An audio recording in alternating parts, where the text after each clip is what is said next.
جو لوگ ایمان لائے اور عمل نیک کیے ان کے لیے خوشحالی اور عمدہ ٹھکانہ ہے۔ جس طرح ہم اور پیغمبر بھیجتے رہے ہیں اسی طرح اے محمد صلی اللہ علیہ وسلم ہم نے تم کو اس امت میں جس سے پہلے بہت سی امتیں گزر چکی ہیں بھیجا ہے تاکہ تم ان کو وہ کتاب جو ہم نے تمہاری طرف بھیجی ہے پڑھ کر سنا دو۔ اور یہ لوگ رحمان کو نہیں مانتے، کہہ دو کہ وہی تو میرا پروردگار ہے، اس کے سوا کوئی معبود نہیں، میں اسی پر بھروسہ رکھتا ہوں اور اسی کی طرف رجوع کرتا ہوں۔ اور اگر کوئی قرآن ایسا ہوتا کہ اس کی تاثیر سے پہاڑ چل پڑتے یا زمین پھٹ جاتی یا مردوں سے کلام کر سکتے تو یہی قرآن ان اوصاف سے متصف ہوتا، مگر بات یہ ہے کہ یہ سب باتیں اللہ کے اختیار میں ہیں۔ تو کیا مومنوں کو اس سے اطمینان نہیں ہوا کہ اگر اللہ چاہتا تو سب لوگوں کو ہدایت کے رستے پر چلا دیتا اور کافروں پر ہمیشہ ان کے اعمال کے بدلے بلا آتی رہے گی یا ان کے مکانات کے قریب نازل ہوتی رہے گی یہاں تک کہ اللہ کا وعدہ آ پہنچے۔ بے شک اللہ وعدہ خلاف نہیں کرتا اور تم سے پہلے بھی رسولوں کے ساتھ تمسخر ہوتے رہے ہیں، تو ہم نے کافروں کو مہلت دی مگر پکڑ لیا، سو دیکھ لو کہ ہمارا عذاب کیسا تھا۔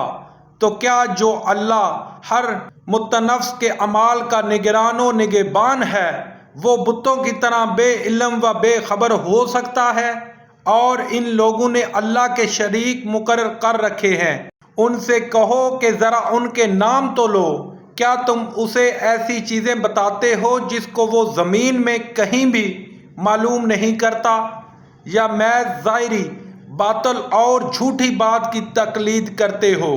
اصل یہ ہے کہ کافروں کو ان کے فریب خوبصورت معلوم ہوتے ہیں اور وہ ہدایت کے رستے سے روک لیے گئے ہیں، اور جسے اللہ گمراہ کرے اسے کوئی ہدایت کرنے والا نہیں۔ ان کو دنیا کی زندگی میں بھی عذاب ہے اور آخرت کا عذاب تو بہت ہی سخت ہے، اور ان کو اللہ کے عذاب سے کوئی بھی بچانے والا نہیں۔ جس باغ کا متقیوں سے وعدہ کیا گیا ہے اس کے اوصاف یہ ہیں کہ اس کے نیچے نہریں بہہ رہی ہیں، اس کے پھل ہمیشہ قائم رہنے والے ہیں اور اس کے سائے بھی۔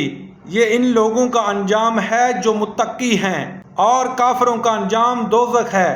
اور جن لوگوں کو ہم نے کتاب دی ہے وہ اس کتاب سے جو تم پر نازل ہوئی ہے خوش ہوتے ہیں، اور بعض فرقے اس کی بعض باتیں نہیں بھی مانتے۔ کہہ دو کہ مجھ کو یہی حکم ہوا ہے کہ اللہ ہی کی عبادت کروں اور اس کے ساتھ کسی کو شریک نہ بناؤں، میں اسی کی طرف بلاتا ہوں اور اسی کی طرف مجھے لوٹنا ہے۔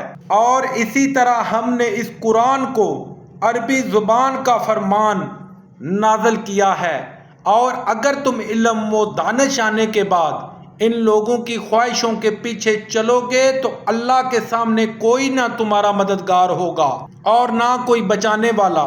اے محمد صلی اللہ علیہ وسلم ہم نے تم سے پہلے بھی پیغمبر بھیجے تھے اور ان کو بیویاں اور اولاد بھی دی تھی، اور کسی پیغمبر کے اختیارات کی بات نہ تھی کہ اللہ کے حکم کے بغیر کوئی نشانی لائے۔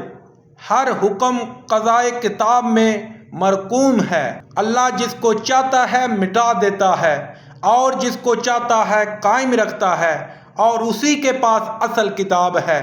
اور اگر ہم کوئی عذاب جس کا ان لوگوں سے وعدہ کرتے ہیں تمہیں دکھائیں، یعنی تمہارے روبرو ان پر نازل کریں، یا تمہاری مدت حیات پوری کر دیں، یعنی تمہارے انتقال کے بعد عذاب بھیجیں، تو تمہارا کام ہمارے احکام کا پہنچا دینا ہے اور ہمارا کام حساب لینا ہے۔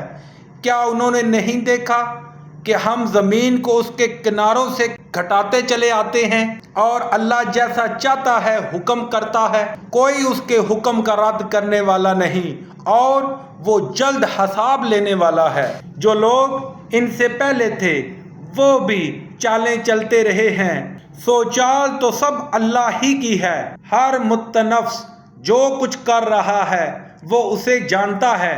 اور کافر جلد معلوم کریں گے کہ عاقبت کا گھر یعنی انجام محمود کس کے لیے ہے۔ اور کافر لوگ کہتے ہیں کہ تم اللہ کے رسول نہیں ہو۔ کہہ دو کہ میرے اور تمہارے درمیان اللہ اور وہ شخص جس کے پاس کتاب آسمانی کا علم ہے گواہ کافی ہے۔